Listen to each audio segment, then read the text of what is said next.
네, 새해가 되면 많은 사람들이 서로 묻습니다. 올해는 무슨 해야? 라고 묻습니다. 여러분도 아마 검색을 미리 해보셨을 텐데, 누구나 미래에 대한 희망과 가치, 의미를 시간에 연결하고 싶은 마음이 있기 때문에 그렇습니다. 새해가 되면 더욱 그러한데, 이러한 변화와 질서에 대한 자신의 시간을 시간에 두고자 합니다. 그래서인지 어느 문명이든지 간에 시간의 흐름과 자연의 변화, 이것을 인간의 삶에 연결하고자 하는 모양들은 여러 가지 형태로 발견되어집니다. 그 중에서 고대 동아시아의 지혜는 우리가 잘 아는 60간지에 나타나 있습니다. 그래서 우리도 그거에 따라 매년 무슨 년 이름을 붙이게 되는데, 2026년은 병오년이라 합니다. 적토마의 해, 붉은 말의 해라 하는데, 가장 먼저는 띠별 운세들을 많이 보십니다. 네, 하나님을 신앙하는 우리는 인간과 자연, 시간의 질서를 만드신 그것을 또 만드시고 운행하시는 하나님께 우리의 가치와 희망을 그의 손에 맡기는 그러한 시간 속으로 들어가셨으면 좋겠습니다. 복의 근원이신 하나님으로 인하여 새해 복 많이 받으시고 주님 때문에 웃을 일 더 많은 그런 새해가 되었으면 좋겠습니다. 새해 첫 설교치고는 오늘 내용이 굉장히 무겁고 부담스럽습니다. 반역과 심판입니다. 왜 꼭 이런 것이 걸리는지 모르겠습니다. 작년 새해에도 만만치 않은 본문이었는데, 오늘 이야기의 흐름은 16장, 17장 이 두 장을 하나의 큰 텍스트로 보겠습니다. 이 장이 분할되는 데 있어서 좀 공동 번역과 다릅니다. 공동 번역을 제가 종종 인용하는 책이라서 조금 구별을 드리는데, 공동 번역에서 16장은 35절에서 끝이 납니다. 그리고 36절부터는 17장 1절별로 이렇게 차이가 있습니다.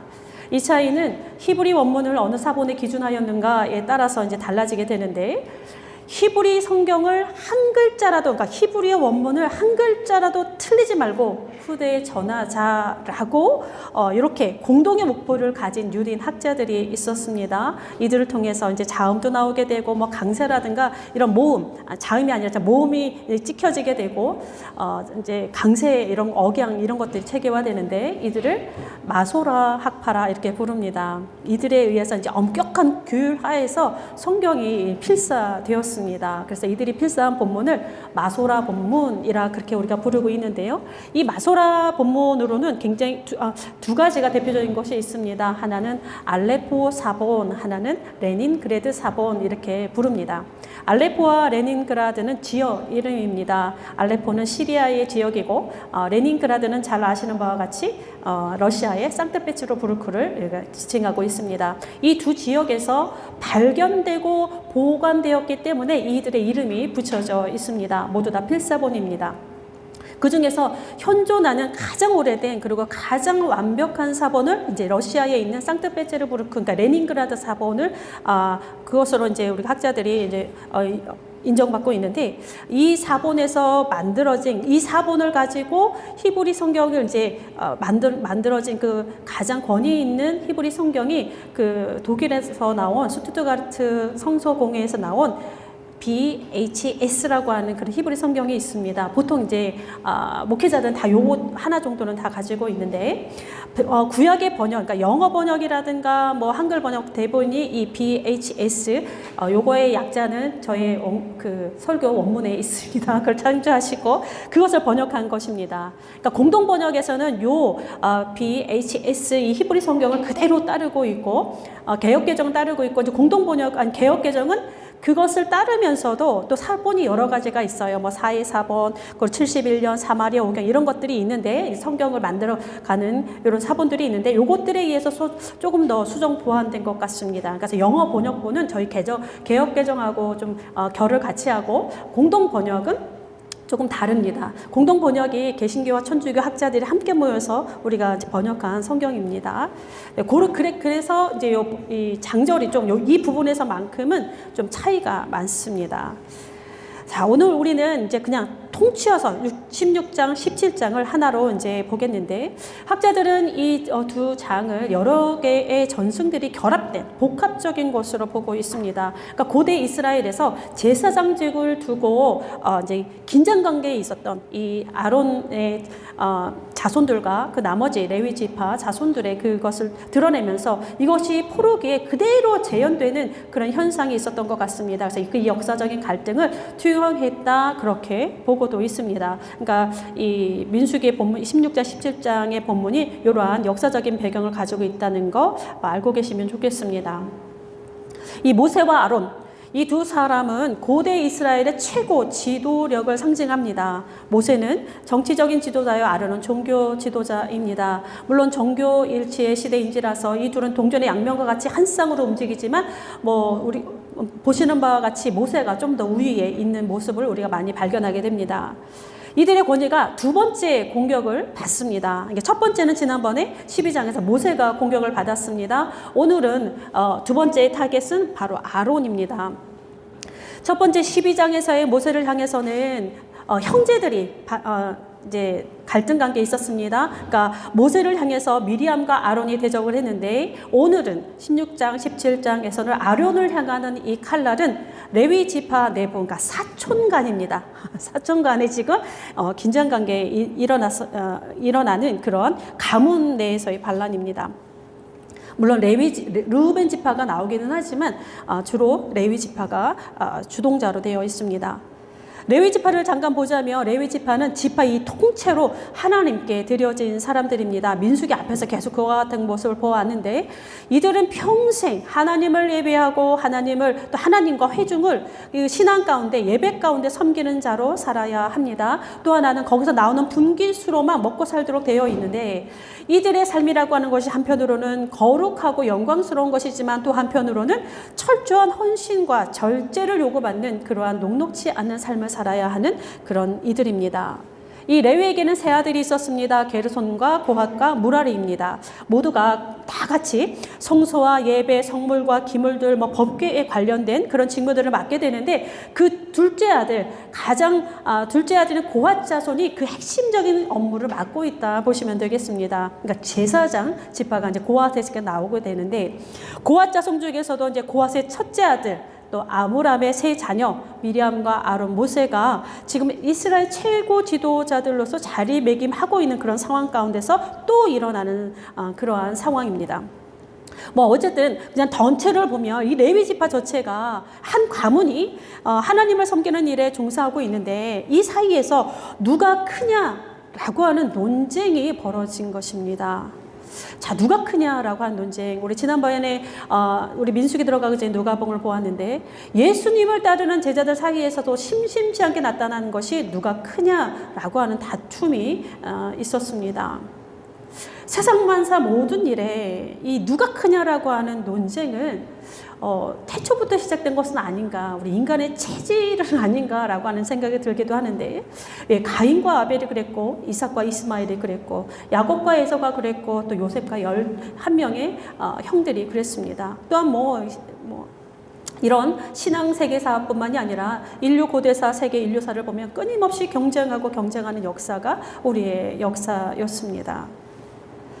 자, 하나님 앞에서, 그리고 근본적인 모든 것들에 있어서는 모두가 동일할 것인데, 어쨌든 인간적인 시선에서는 모두 달라 보입니다. 오늘 본문에서도 제사장 그룹이 되는 아론의 자손들과 나머지 레위인들 간의 이 날카로운 서열화는 확실하게 또 드러나는 것 같습니다.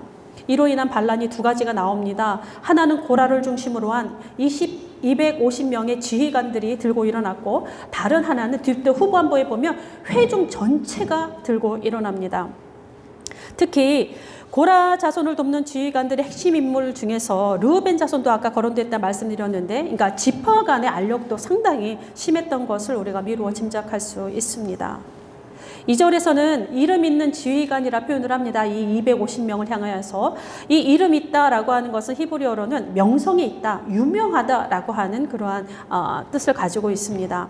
그러니까 이 250명의 지휘관들이 어중이 떠중이가 아닙니다. 사회적으로 소외된 사람들도 아닙니다. 조직에 있어서 주변인들도 아닙니다. 오히려 이스라엘 전체를 보면 조직의 핵심적인 그런 역할을 하는, 회중에게 미치는 영향력이 중대한 사람들이 지금 이스라엘 전체의 총회 지지를 받는 사람들이 의기투합하여서 모세와 아론을 향해서 지금 일어났다라는 점입니다.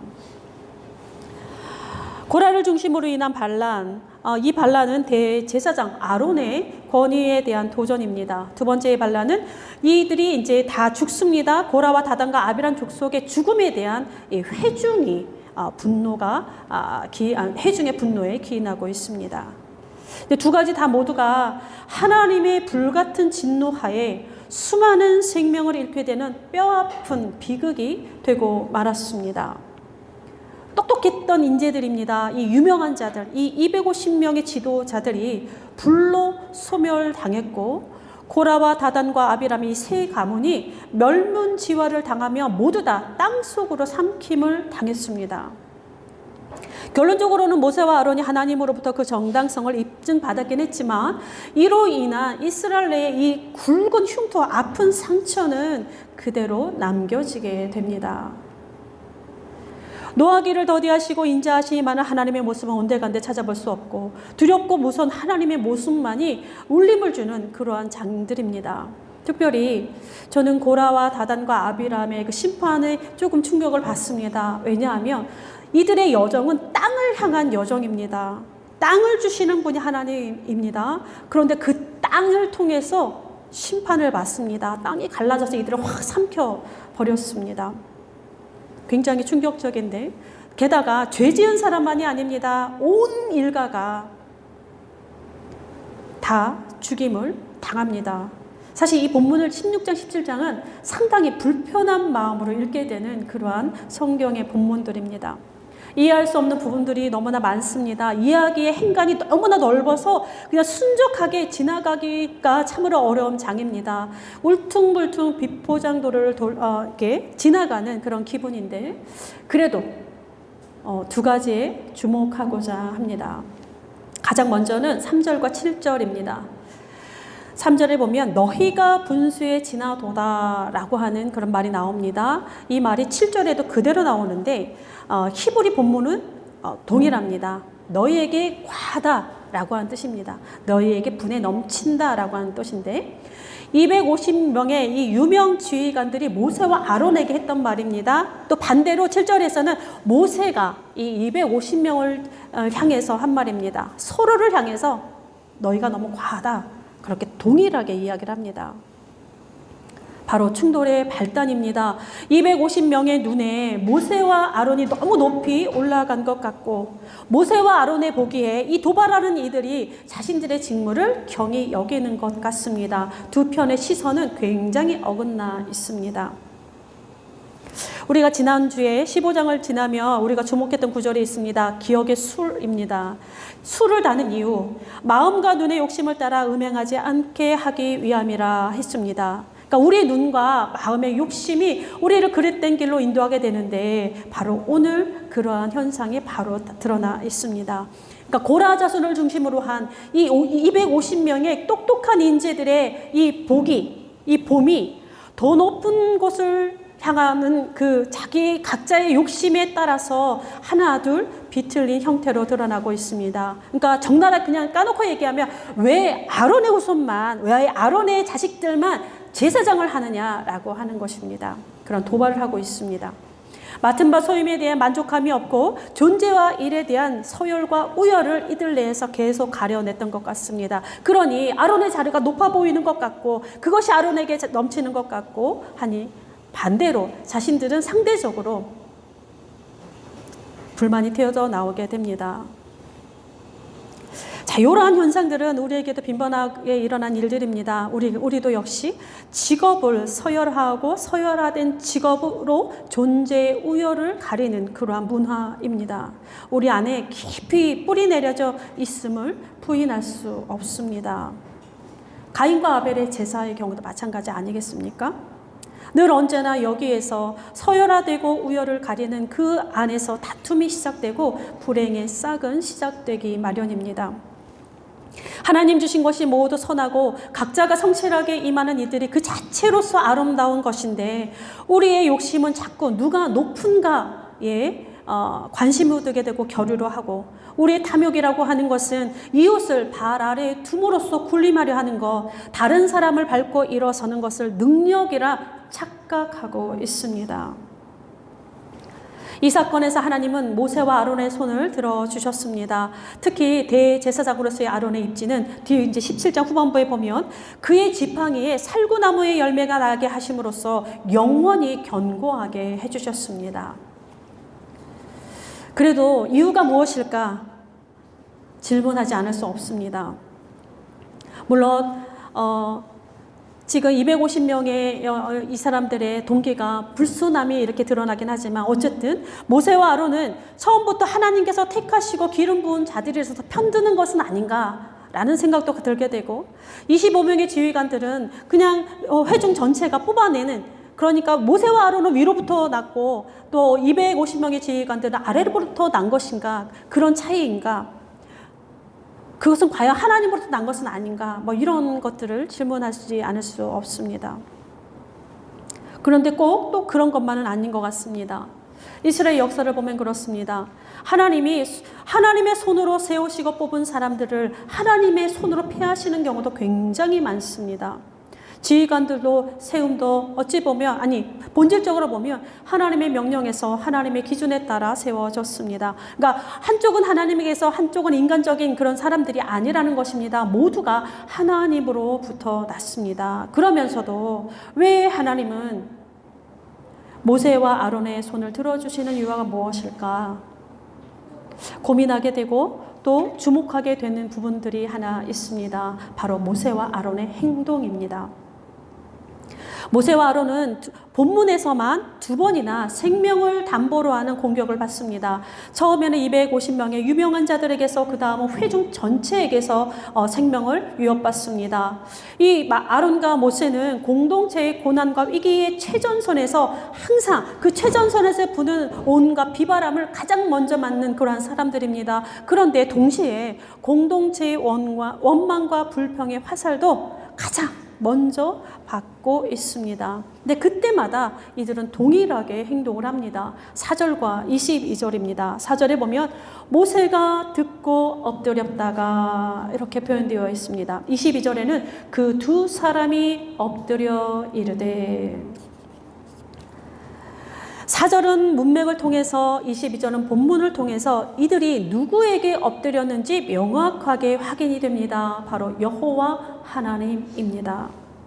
이 둘은 본문에서 뿐만이 아닙니다. 항상 모세와 아론의 엎드림이라고 하는 이 모습은 우리가 익숙할 정도로 많이 보아왔습니다. 위기의 상황 속에서 모세와 아론은 항상 엎드렸고 하나님의 음성을 듣기까지 기다린 사람들입니다. 15절에 모세가 노하는 모습이 등장을 합니다. 자신을 대적하는 이들을 벌하여 주셔라 하는 그 탄원의 기도가 기록되어 있지만 결론은 언제나 하나님의 백성을 구원하고 하나님의 뜻을 구하는 태도로 마무리되는 것이 모세와 아론의 기도입니다. 250명의 지휘관들, 이스라엘 회중들과 구별되는 지점이라 볼 수 있겠습니다. 바로 하나님의 뜻입니다. 모세와 아론, 특히 모세는 위기의 순간마다 인간으로서의 감정과 상황에 함몰되지 않았습니다.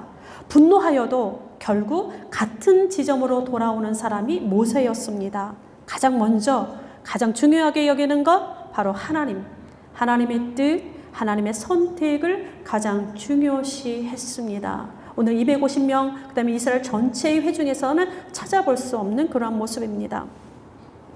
자신을 죽이려 대적한 백성들이 하나님의 심판으로 죽어나갑니다. 후반부에 보면 막 죽어나갑니다. 땅이 갈라져서 반역한 자들을 삼키고 250명이 불에 삼키게 되고 연병이 일어나서 백성들이 죽어나갑니다. 그때 모세의 자동반사 신경은 백성을 살리려 아론을 보냅니다. 그리고 백성을 지켜냅니다. 엎드림입니다. 하나님 앞에서의 엎드림. 백성을 구하기 위한 엎드림. 이들에게 체질화된 그러한 모습이지 않을까 싶습니다. 그리고 또한 하나님께서 매번 그의 손을 들어주시는 이유가 거기에 있습니다. 세상의 권력이 아니라 하나님 앞에 엎드림으로 하나님의 뜻을 구하고, 세상의 소리가 아니라 하나님의 음성을 듣기를 위해 하나님을 향하여 엎드리고, 세상의 질서에 편승하기 위한 것이 아니라 하나님의 법에, 하나님의 문법에 올라가기 위해서 모세는 끊임없이 엎드리고 기다리고 엎드리고 기다리고를 반복하였습니다. 아론도 이와 다르진 않습니다. 아론도 마찬가지죠. 자신의 두 아들들이 하나님의 심판으로 죽어나가는 것을 보면서도 하나님의 뜻과 하나님의 백성을 위해서 대제사장으로서의 자리를 지켜내었습니다. 위기의 순간마다, 절망과 고통의 순간마다 모세와 아론은 가장 먼저 하늘을 바라보는 사람들이었습니다. 지면의 모든 사람들보다 온유함이 더하더라는 말씀, 이 온유함이라고 하는 것이 자신의 무능함을 철저하게 인식하며 인정하고 하나님의 능력을 바라보는 그러한 성품이라 말씀드렸습니다. 오늘도 하나님 앞에 엎드려서 자신의 연약함과 무능함을 인정하고 하나님의 뜻과 하나님의 손을 바라보는 모세의 온유함, 그리고 묵묵히 자신의 일을 수행하는 아론을 우리가 발견하게 됩니다. 동시에 이들의 모습 속에서 예수 그리스도의 모습을 발견하지 않을 수 없습니다. 십자가를 앞에 두고 겟세마네 동산에 올라가 엎드렸던 예수님의 그 거룩한 등을 생각하지 않을 수 없습니다. 적토마의 병5년, 그래서 덕담도 적토마처럼 빠르고 힘차게 달려가라, 그런 덕담들을 많이 주십니다. 이 적토마의 힘, 오늘 모세와 아론의 엎드림에서 나오는 것은 아닌가 싶습니다. 가장 빠른 길, 가장 바른 길, 하나님 앞에서의 엎드림입니다.